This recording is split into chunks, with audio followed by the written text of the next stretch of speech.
2024 के विधानसभा चुनावों में भारतीय जनता पार्टी यानी कि भाजपा ने एक बार फिर से सत्ता में वापसी की है, लेकिन इस बार जीत के साथ कई विवाद भी जुड़ गए हैं, जिनमें से सबसे बड़ा है ईवीएम में हेराफेरी का आरोप। ये चुनावी नतीजे न केवल भाजपा की जीत को दर्शाते हैं, बल्कि लोकतांत्रिक प्रक्रिया पे विश्वास का गंभीर सवाल भी उठाते हैं।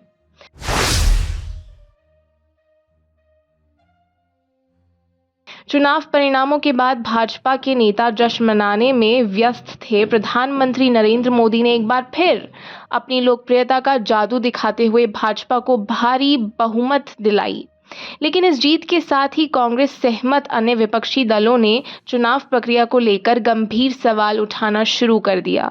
भूपेंद्र सिंह हुड्डा, वरिष्ठ कांग्रेस नेता और हरियाणा के पूर्व मुख्यमंत्री ने एक प्रेस कॉन्फ्रेंस में आरोप लगाया कि चुनाव के दौरान वोटों की गिनती में गंभीर अनियमितताएं हैं। उन्होंने कहा, हमने पोस्टल बैलेट में बढ़त बनाई थी, लेकिन जैसे ही ईवीएम के नतीजे आए, हमारी बढ़त कम हो गई। उनके अनुसार ये एक गंभीर मुद्दा है जो चुनावी की सत्यता को प्रभावित कर सकता है।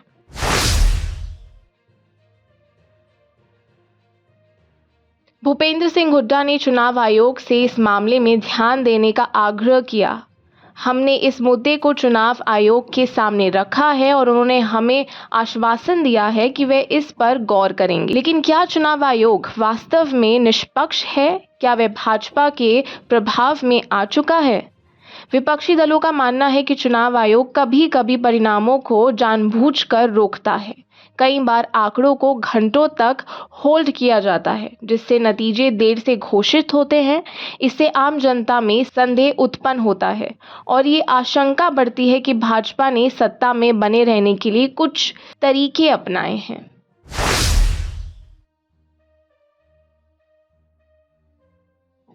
भाजपा ने चुनावी रणनीति में छोटी पार्टियों का उपयोग करना भी शुरू कर दिया है।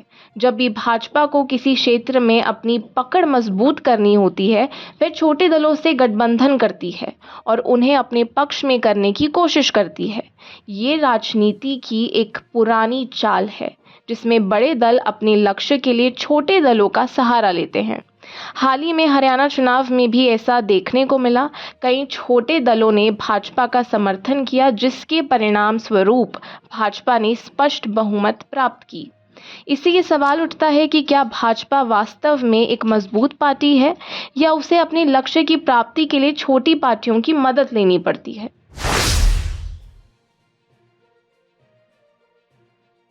एक और बड़ा सवाल ये है कि क्या भाजपा के कुछ वरिष्ठ नेता अपनी पार्टी के भीतर साजिशें रच रहे हैं? कई मौके पर ऐसे संकेत मिले हैं कि पार्टी के भीतर भी कुछ नेता अपने स्वार्थ के लिए अन्य नेताओं के खिलाफ काम कर रहे हैं। इससे पार्टी में असंतोष फैलता है और कार्यकर्ताओं के बीच विश्वास की कमी आती है। भाजपा के एक वरिष्ठ नेता ने नाम ना छापने की शर्त पर कहा, कुछ नेता दूसरों को गिराने के लिए काम कर रहे हैं। यह हमारी पार्टी के लिए हानिकारक है। अगर हम इसे समय रहते नहीं रोकते तो यह हमारे लिए गंभीर समस्या बन सकती है।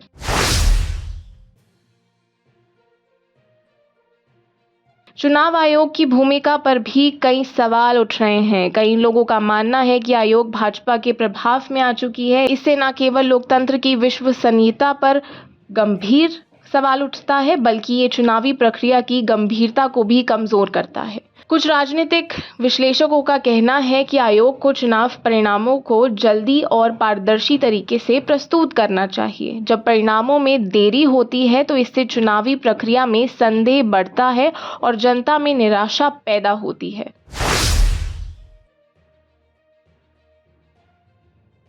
भाजपा की इस जीत के पीछे की कहानी कुछ और ही है। चुनावों में मिली जीत एक ऐसा चश्मा है जो राजनीति के असली चेहरे को छिपाती है। हालांकि भाजपा ने चुनाव जीत लिया है, लेकिन ये सुनिश्चित नहीं किया कि ये जीत लंबे समय तक कामयाब रहेगी या नहीं।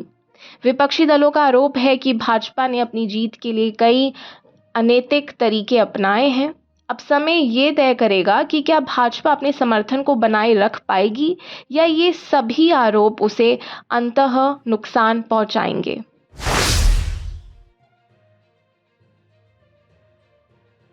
अब जब हरियाणा चुनाव परिणाम आ चुके हैं तो सभी की नज़र अगले चुनाव पर है।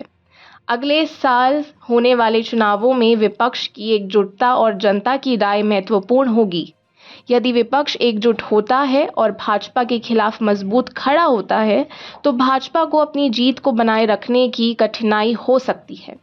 विश्लेषकों का मानना है कि अगर विपक्ष ने अपने मतदाता आधार को सही तरीके से संगठित किया तो भाजपा को अगले चुनावों में मुश्किल का सामना करना पड़ सकता है। इस चुनावी परिदृश्य में एक बात स्पष्ट है, लोकतंत्र की रक्षा करना आवश्यक है। ईवीएम पर उठते सवाल, चुनाव आयोग की निष्पक्षता और छोटे दलों का उपयोग सभी इस ओर इशारा करते हैं कि हमें अपने लोकतंत्र को सुरक्षित रखने के लिए सतर्क रहना होगा। अगर हम चुनावों की प्रतिक्रिया में सुधार नहीं करते तो हम अपनी लोकतांत्रिक अधिकारों को खो सकते हैं। इस चुनाव के नतीजे से ये संदेश मिलता है कि सत्ता में रहने के लिए कुछ दल किसी भी हद तक जा सकते हैं। इसलिए सभी नागरिकों को चाहिए कि वे जागरूक रहें और अपने अधिकारों की रक्षा के लिए एकजुट हों। भारतीय लोकतंत्र को सुरक्षित रखने के लिए यह आवश्यक है कि हम सब भी मिलकर इसकी रक्षा करें। और आप हमसे जुड़े रहने के लिए सब्सक्राइब करें YouTube पर, फॉलो करें Twitter पर और लाइक करें Facebook पर। और ज्यादा जानकारी के लिए आपको टाइप करना होगा सिर्फ न्यूज़ नशा।